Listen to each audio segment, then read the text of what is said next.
रोजाना यूपी चुनाव का अपडेट जानने के लिए क्लीन न्यूज यूपी को सब्सक्राइब करना बिल्कुल ना भूलें। तो चलिए जानते हैं आज की 10 बड़ी खबरों को।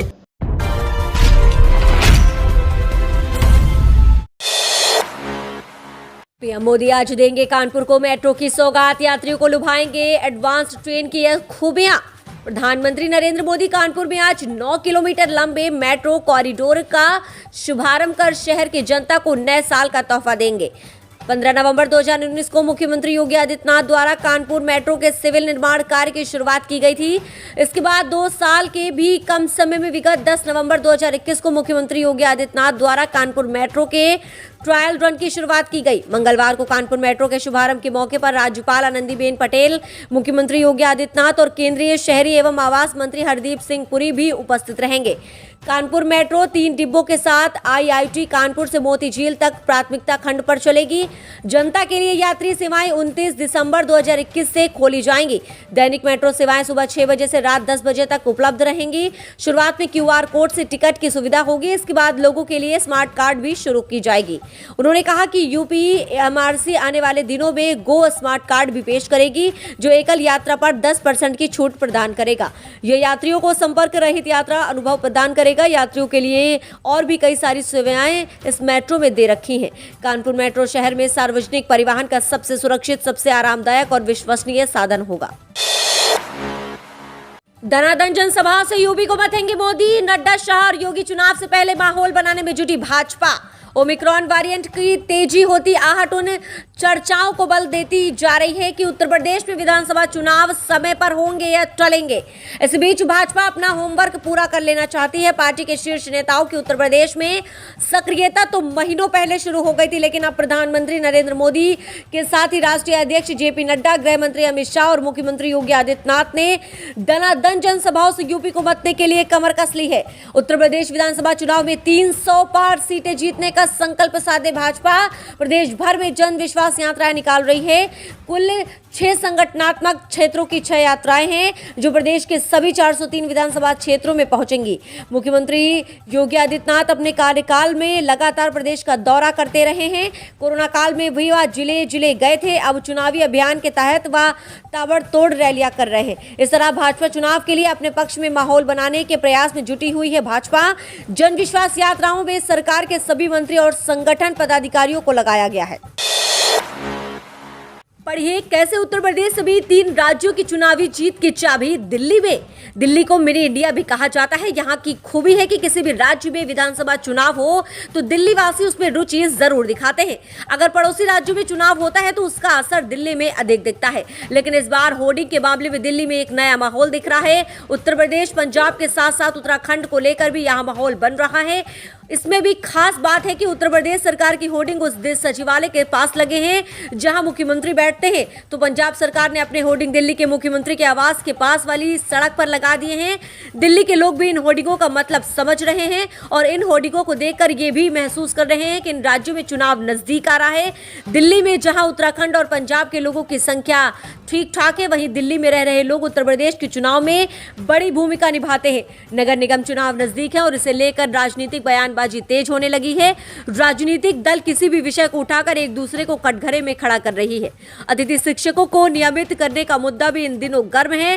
कांग्रेस को इस बहाने अपनी राजनीति जमीन मजबूत करने का मौका मिल गया है और इसे वह जोर शोर से उठा रही है। दरअसल कांग्रेस को लगता है कि इस मुद्दे को उठाकर वह दिल्ली वासियों को विश्वास दिला सकेगी कि आम जनता की लड़ाई लड़ने को कांग्रेस गंभीर है। इससे भविष्य में इसे लेकर राजनीति और तेज होगी। यूपी के शिक्षा मित्र रसोइया व अनुदेशकों के लिए खुशखबरी, इस दिन सैलरी बढ़ाने का ऐलान कर सकते हैं सीएम योगी। उत्तर प्रदेश में होने वाले विधानसभा चुनाव से ठीक पहले योगी सरकार सौगातों की बौछार करने वाली है। पंचायत प्रतिनिधियों के मानदेय बढ़ाने के ऐलान के बाद अब उत्तर प्रदेश की योगी सरकार प्राइमरी स्कूलों में कार्यरत शिक्षा मित्रों, रसोइयों और अनुदेशकों को तोहफा देने के मूड में है। मुख्यमंत्री योगी आदित्यनाथ 29 दिसंबर यानी बुधवार को शिक्षा मित्रों, रसोइयों और अनुदेशकों की सैलरी बढ़ाने का ऐलान कर सकते हैं। आपको बता दें कि बेसिक शिक्षा विभाग ने सरकार के पास इस संबंध में प्रस्ताव काफी पहले भेजा था। बताया जा रहा है कि मुख्यमंत्री योगी आदित्यनाथ की बुधवार को रसोइयों और निदेशकों के साथ एक संवाद कार्यक्रम है। लखनऊ के Atal Bihari scientific convention centre यानी KGMU में यह संवाद आयोजित किया जा रहा है और माना जा रहा है कि इस दौरान मुख्यमंत्री मानदेय बढ़ाने का ऐलान कर सकते हैं। उत्तर प्रदेश में शिक्षा मित्रों के मानदेय में 1500 रुपए, अनुदेशकों में 1000 रुपए, KGBV के हेड कुक व रसोइयों के मानदेय में 1000 रुपए और रसोइयों में 500 रुपए की बढ़ोतरी का प्रस्ताव पारित हुआ है। आज उन्नाव आएंगे अखिलेश यादव। नवे चरण की विजय रथ यात्रा की करेंगे शुरुआत। 4 विधानसभाओं में निकलेगा रथ। सपा के राष्ट्रीय अध्यक्ष अखिलेश यादव आज विजय यात्रा लेकर उन्नाव पहुंचेंगे।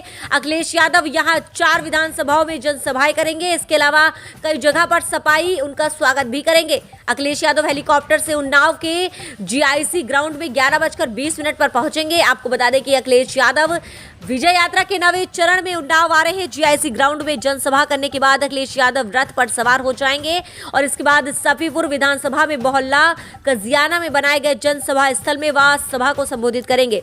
यहां जनसभा करने के बाद रथ पर ही सवार होकर अखिलेश यादव बांगरमऊ विधानसभा पहुंचेंगे। बांगरमऊ विधानसभा में शांति मिल मैदान में बनाए गए जनसभा स्थल पर अखिलेश यादव सभा को संबोधित करेंगे। अखिलेश यादव के कार्यक्रम को लेकर उन्नाव में सपाइयों में खास जोश दिखा गया। पिछले एक सप्ताह में सपाई इस विजय यात्रा को सफल बनाने के लिए मेहनत कर रहे हैं। विजय यात्रा में सुरक्षा के पुख्ता इंतजाम करने के लिए जिला प्रशासन ने भी खासी तैयारियां की हैं। कोरोना से मौतों का मामला, पोर्टल पर नाम न होने वाले 450 परिवारों को मिलेंगे 50,000। कोरोना से जान गंवाने वाले ऐसे लोग जिन्हें कोई मदद नहीं मिली, उनके परिवारजनों को 50,000 रुपए दिए जाएंगे। इसी क्रम में पोर्टल पर जिन लोगों का नाम दर्ज नहीं था, उन्हें भी राशि मिलेगी। जिला प्रशासन और स्वास्थ्य विभाग की टीमों ने ऐसे 450 लोगों की स्क्रीनिंग कर नाम शासन को भेजे हैं। कोरोना काल में जान गंवाने वालों को सरकार ने आर्थिक मदद दी। पंचायत चुनाव में जान गंवाने वाले कर्मचारियों, कोरोना वॉरियर्स के परिजनों को मदद दी, लेकिन जिन लोगों को कोई मदद नहीं मिल सकी, उनके परिजनों को 50,000 रुपए देने तय किया गया है। यह राशि उन्हें लोगों को दी जाने वाली है जिनके परिवारजनों की मृत्यु की सूचना कोविड पोर्टल पर दर्ज हो। बाद में शासन ने कुछ शर्तों के साथ ऐसे लोगों के परिजनों को भी राशि देने का ऐलान किया है जिनके नाम पोर्टल में दर्ज ना हो सके। इसके लिए एक स्क्रीनिंग कमेटी बनी थी जिसमें स्वास्थ्य विभाग, MA के सदस्य के साथ जिला प्रशासन के लोग भी थे जिनके नाम पोर्टल पर नहीं थे। ऐसे लोगों ने आवेदन किया। 450 लोगों के दस्तावेजों की जाँच हुई और पाया गया कि उनकी RT-PCR या CT स्कैन रिपोर्ट में उन्हें कोविड था, जिससे उनकी मौत हो गई। कमेटी ने ऐसे लोगों की रिपोर्ट बनाकर सरकार को बजट का प्रस्ताव भेजा है।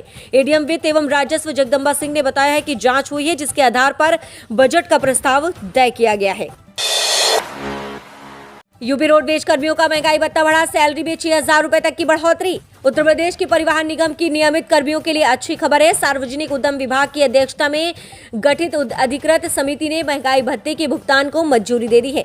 ऐसे में परिवहन निगम के करीब 20,000 नियमित कर्मचारियों को अब 17% महंगाई भत्ता मिलना तय हो गया है। अभी तक रोडवेज कर्मियों को 5% महंगाई भत्ता मिलता रहा। सोमवार को शासन की ओर से जारी कार्यवृत्त के मुताबिक रोडवेज के हर कर्मचारी को प्रति महीने वेतन में 2500 से 6,000 रुपए तक की बढ़ोतरी तय है। परिवहन निगम सहित सार्वजनिक उपक्रमों के कर्मचारी संगठनों की लड़ाई का परिणाम आ गया है। इसी क्रम में रोडवेज कर्मचारी संयुक्त परिषद के साथ बीते 14 दिसंबर को हुए समझौते के बाद 23 दिसंबर को शासन स्तर पर अधिकृत समिति की बैठक में महंगाई भत्ता दिए जाने पर निर्णय लिया गया। उत्तर प्रदेश रोडवेज कर्मचारी संघ द्वारा उठाई गई मांग प्रबंध निर्देशक के प्रयास रंग लाए। प्रमुख सचिव परिवहन के सहयोग से सोमवार को 17% महंगाई भत्ते का आदेश जारी हो गया। शिवपाल यादव की प्रगतिशील समाजवादी पार्टी का भले ही समाजवादी पार्टी से गठबंधन होगा, लेकिन चुनावी मैदान में स्थिति दोनों ही दलों के विलय की होगी। दरअसल चुनाव आयोग ने प्रसपा का चुनाव चिन्ह चाबी छीन ली है। शिवपाल की पार्टी का अब स्टूल आवंटित किया गया है। पार्टी के सूत्रों का कहना है कि नए चिन्ह के प्रचार से अधिक मुफीद सपा के चुनाव चिन्ह साइकिल पर लड़ना होगा, इसलिए शिवपाल यादव सहित अन्य प्रत्याशी साइकिल पर ही मैदान में उतर सकते हैं। लेकिन प्रसपा चुनाव में महज 0.31% वोट ही हासिल कर पाई थी।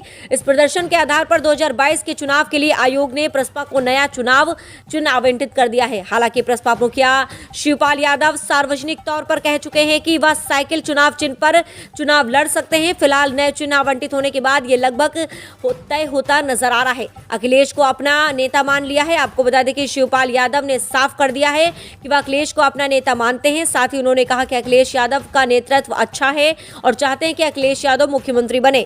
शिवपाल यादव ने कहा कि पुरानी बातों को हम दोनों ने पीछे छोड़ दिया है, अब मुझे आगे बढ़ना है। शिवपाल यादव ने कहा कि गठबंधन को लेकर उनके अंदर कोई मलाल नहीं है। अखिलेश यादव की ओर से जो भी फैसले लिए जाएंगे हम उनको मान लेंगे। शिवपाल ने कहा कि ट्रेनिंग तो हमने दी है, लेकिन अब वह परफेक्ट हो गए हैं। जहां पर सलाह की जरूरत होगी वहां पर दी जाएगी। हम दोनों अब साथ साथ चलेंगे। 22 मिनट में सियासी पारा चढ़ाकर बोले डिप्टी सीएम भ्रष्टाचारियों की बौपति नहीं, बदायूं अब केशव प्रसाद मौर्य की राजधानी। यूपी के बदायूं में जन विश्वास यात्रा लेकर आए उप मुख्यमंत्री केशव प्रसाद मौर्य 4 विधानसभा क्षेत्रों के शाक्य और मौर्य मतदाताओं के साथ गए। उन्होंने मंच पर संबोधन के दौरान भी शाक्य और मौर्य जाति के लोगों को संदेश देने का काम किया है। मंच पर जहां उनके ठीक बगल में पिछड़ा मोर्चा के अध्यक्ष हरीश शाक्य दिखाई दे रहे थे, वहीं 2019 के लोकसभा चुनाव में संघमित्रा मौर्य को चुनाव जिताने की बात कहकर भी उन्होंने अपनी बिरादरी के लोगों को रिझाने का प्रयास किया।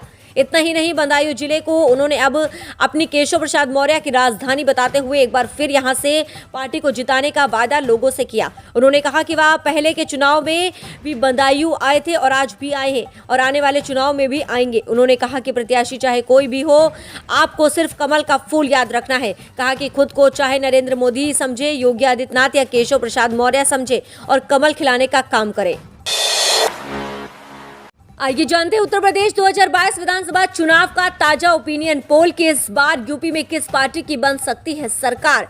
इस बार उत्तर प्रदेश में काफी बड़ा उलटफेर हो सकता है। अब आप हमें कमेंट के माध्यम से अपनी राय जरूर दिया करें कि क्या योगी आदित्यनाथ दोबारा से मुख्यमंत्री बन सकते हैं या फिर बाजी पलट देंगे सपा प्रमुख अखिलेश यादव, या मायावती अपनी सरकार बना सकती हैं, या दिखेगा कांग्रेस का पंजा। हमें कमेंट के माध्यम से जरूर बताएं। 2022 का चुनाव काफी महत्वपूर्ण माना जा रहा है। आइए जानते हैं कि इस पार्टी को कितनी सीटें मिल रही हैं। यहां पर सबसे पहले बात कर लेते हैं बीजेपी को तो बीजेपी को यहां पर काफी तगड़ा झटका लग सकता है। बीजेपी को यहां पर मिल रही हैं 144 से 152 विधानसभा सीटें। आगे बढ़ते हैं, बात कर लेते हैं समाजवादी पार्टी की।